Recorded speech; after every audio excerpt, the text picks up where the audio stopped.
Wait, so in 1835, America completely believed there were bat people? Yeah, you heard me right.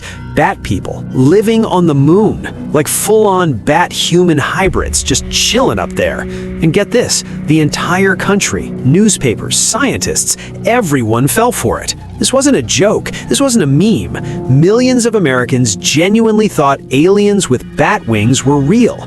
And today, I'm telling you the insane story of how one newspaper fooled an entire nation and almost started a space race 130 years early. Stay tuned, because this gets weird.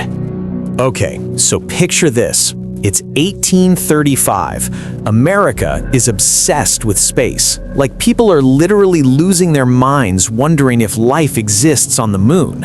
And this is before telescopes are even that good, right? So basically, nobody really knows anything about what's up there. Then bam, the New York Sun newspaper, which was like the BuzzFeed of 1835, drops this insane story. They claimed that a super famous astronomer named Sir John Herschel, yeah, a real guy, had supposedly discovered life on the moon using this crazy powerful telescope in South Africa.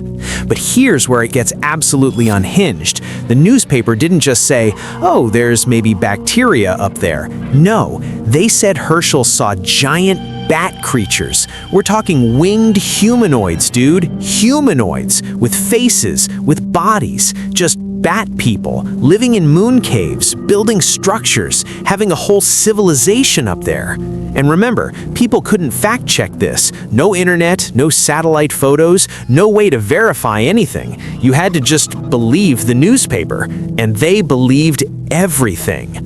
So the newspaper didn't just say bat people exist and leave it at that. Oh no, they went hard with the details. They literally described these creatures as having 4-foot-tall bodies, shimmering copper-colored skin, wings, actual wings made of a thin membrane, intelligent faces, like they could think and communicate. They lived in herds. They wore clothes, some kind of primitive clothing. And get this, they were vegetarians living off moonberries and moon plants. This wasn't some vague rumor. This was specific. This was detailed. This was presented like actual scientific observation. And people ate it up. They didn't question it because it sounded so detailed, so real. Listen, when this story dropped, America erupted. We're talking chaos-level stuff here. Churches held emergency meetings to discuss whether these bat creatures had souls. Like, theologians were literally debating moon bat theology. Scientists who should have known better, a lot of them were like, well, maybe. Newspapers across the entire country reprinted the story. It went viral before viral was even a thing. People were coming up to each other in the street asking, did you hear about the bat people? The New York Sun circulation literally tripled. They went from like 15,000 readers to 19,000 readers. In 1835, that was massive. That was like becoming the #1 YouTube channel overnight. And everyone was convinced. I mean, if the newspaper said it, it must be true, right? What could possibly go wrong with that logic? Here's something most people don't know. Congress, actual Congress, started getting pressure to send an expedition to the moon to study these creatures. Like, imagine if Congress right now said, okay, we need to fund a mission to go meet the bat people. That's how close we got to officially having a moon expedition in 1835. That's 130 years before we actually landed on the moon. There were serious proposals, serious discussions. People were like, we need funding for moon travel now. And Congress is sitting there like, maybe? Should we? It was absolutely unhinged. The government almost wasted resources on a hoax because nobody wanted to look stupid by questioning it. And this is where it gets actually insane. Wealthy people were literally trying to buy tickets to go to the moon. I'm not even kidding. There were con artists who saw this opportunity and were like, yeah, we're building moon ships. Tickets are $5,000. And rich people were paying. Some historians think there were probably dozens of people who lost serious money trying to book passage to the moon to meet the bat people. Like, imagine being so wealthy and so stupid that you're like, yeah, I'll invest my fortune in a moon trip to see bat creatures that don't exist.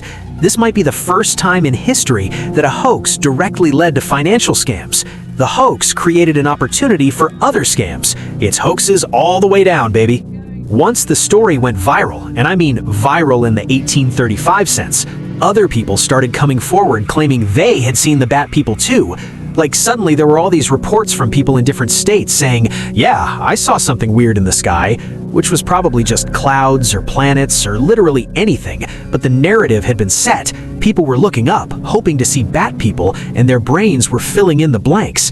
This is actually a real psychological thing. It's called confirmation bias. Once you believe something is true, your brain starts finding evidence for it everywhere. So people would see a weird shape in the clouds and be like, that's definitely a bat creature. The hoax became self-reinforcing. More reports meant more believers meant more sightings. It was a viral loop of stupidity. Remember when I said churches held emergency meetings? Yeah, this deserves its own fact because it was absurd.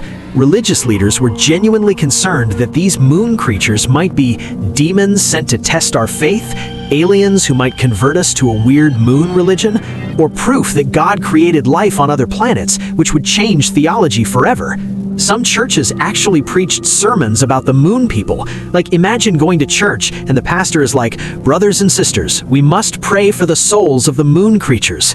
One pastor literally suggested that if we found the bat people, we should try to convert them to Christianity. Like, that was his concern. Not, are they real, but once we confirm they're real, how do we bring them to Christ? It was bonkers. Religion and hoax combined to create maximum chaos. So here's the thing. This whole hoax eventually fell apart, but it took weeks. Eventually, people started asking the obvious question, hey, can we actually see the moon clearly enough to spot bat creatures? And the answer was no, not even close. The telescopes of 1835 weren't good enough. Then someone asked, wait, did anyone actually talk to John Herschel? Did he say he discovered this? And the answer was no. The New York Sun made it up. They literally just invented this entire story. John Herschel, the real astronomer, had no idea what was happening. He was in South Africa doing actual science, and meanwhile, America was losing their minds thinking he discovered bat people. When the truth came out, it was embarrassing, like deeply embarrassing. But here's the wild part.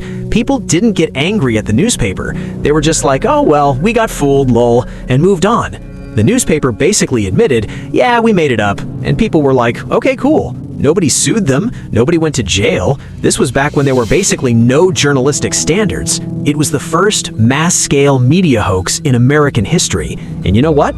It worked perfectly. Here's what's actually terrifying about this story. We live in 2026. We have the internet, we have fact-checkers, we have access to infinite information, and yet, we still fall for hoaxes all the time. Maybe not moonbat people, but misinformation spreads just as fast now as it did in 1835. The question is, have we actually gotten smarter, or do we just have different bat people hoaxes now? Think about it. How many shocking facts have you seen online that you believed without checking? How many times have you shared something without verifying it? We're not that different from 1835. We just have faster internet and dumber TikToks. The moon hoax teaches us that humans are really good at believing what they want to believe. And that's dangerous, because if we could all fall for bat people on the moon 190 years ago, what are we falling for right now that we don't even realize is fake? Maybe there really are bat people on the moon and NASA's just covering it up. Nah, I'm kidding. Or am I?